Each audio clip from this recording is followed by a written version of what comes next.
Le premier livre de Samuel, chapitre 8.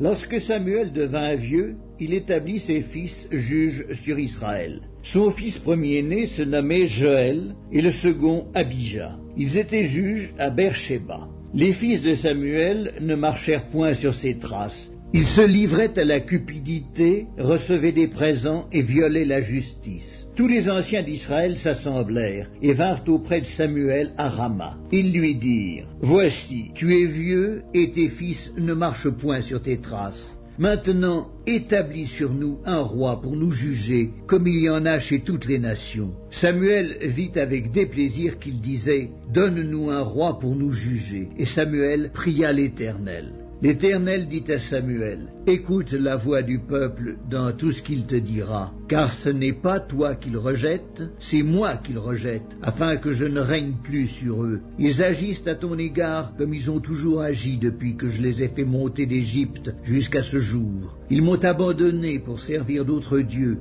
Écoute donc leur voix, mais donne-leur des avertissements, et fais-leur connaître le droit du roi qui régnera sur eux. » Samuel rapporta toutes les paroles de l'Éternel au peuple qui lui demandait un roi. Il dit : « Voici quel sera le droit du roi qui régnera sur vous. Il prendra vos fils, il les mettra sur ses chars et parmi ses cavaliers, afin qu'ils courent devant son char. Il s'en fera des chefs de 1000 et des chefs de 50, et il les emploiera à labourer ses terres, à récolter ses moissons, à fabriquer ses armes de guerre et l'attirail de ses chars. Il prendra vos filles pour en faire des parfumeuses, des cuisinières et des boulangères. Il prendra la meilleure partie de vos champs, de vos vignes et de vos oliviers, et la donnera à ses serviteurs. Il prendra la dîme du produit de vos semences et de vos vignes, et la donnera à ses serviteurs. Il prendra vos serviteurs et vos servantes, vos meilleurs bœufs et vos ânes, et s'en servira pour ses travaux. Il prendra la dîme de vos troupeaux, et vous-même serez ses esclaves.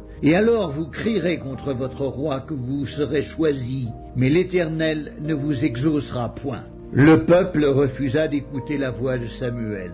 « Non, dirent-ils, mais il y aura un roi sur nous, et nous aussi, nous serons comme toutes les nations. Notre roi nous jugera, il marchera à notre tête et conduira nos guerres. » Samuel, après avoir entendu toutes les paroles du peuple, les redit aux oreilles de l'Éternel. Et l'Éternel dit à Samuel : « Écoute leur voix, et établis un roi sur eux. » Et Samuel dit aux hommes d'Israël : « Allez-vous-en chacun dans sa ville. »